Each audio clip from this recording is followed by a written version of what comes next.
All right, so I kind of wanted to walk you through some of the tips and tricks and things that I have been talking with the kids about as we have worked on telling time. Looking at this first one where it gives us the analog clock and it asks us to find the digital time. One of the things that I see the kids struggle with most is when that hour hand is not right on the hour, they start to get a little confused. So if I look at this one of the things I told them to do is to imagine that hour hand stretched out. So that hour hand stretched out and added a hook at the end, and it's hooking backwards. So I told him imagine that the hour hand was holding a candy cane or a shepherd's hook or a fish hook or something that's going to hook back. So when we hook back, we find that we are in the 10th hour. And then for our minutes, we have talked about starting at the 12 and talking about that we skip count by fives. So here we're going to start 5, 10, 15, 20, 25, 30. So this would be 10:30.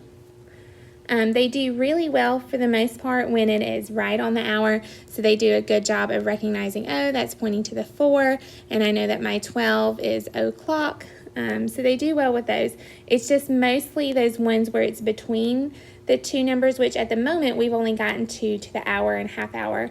So, but we're going to continue getting to by the 5 minutes, so it's going to get more in between those numbers. So if we can just help remind them to hook back and look at that last hour.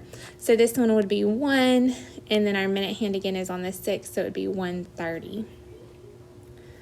For our analog time, the biggest thing is reminding them that our hour hand is a short hand and the minute hand is a long hand. However, that needs to look, the easiest way for me that I have taught them is that I like to think of it as, I'm going to go to number 2 where it's 2 o'clock. So I like to think of it as my hour hand is just going to kind of point to the number, and then my minute hand is going to go all the way and cover that number up.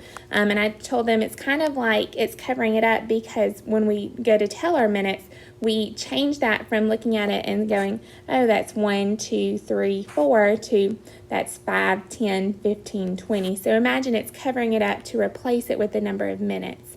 And we have talked about they can add the arrows if they want. I'm not picky about that. As long as I can tell a difference between there is a short hour hand and a long minute hand. So they could have also, I've seen some where if I just go to 7:30 where there is a really short hour hand and a kind of long minute hand, that's fine as long as I can differentiate that one is either the long hand or the short hand. Now, I did notice a struggle also when we're telling time where it's not on the hour and they're having to draw those hands. They want to put that it is 9:30, and so it's going to point right at that one. But we talked about that when we look at our analog clocks, our hour hand doesn't go from the 9 immediately to the 10 when we get to that 10 o'clock hour. It's going to move slowly as the minute hand moves slowly, so it needs to be pointing between the two as best as they can. Those are just kind of a couple of things that I have noticed. I hope that this helps you help the kids as we continue talking about time the next couple weeks. Let me know if you have any questions.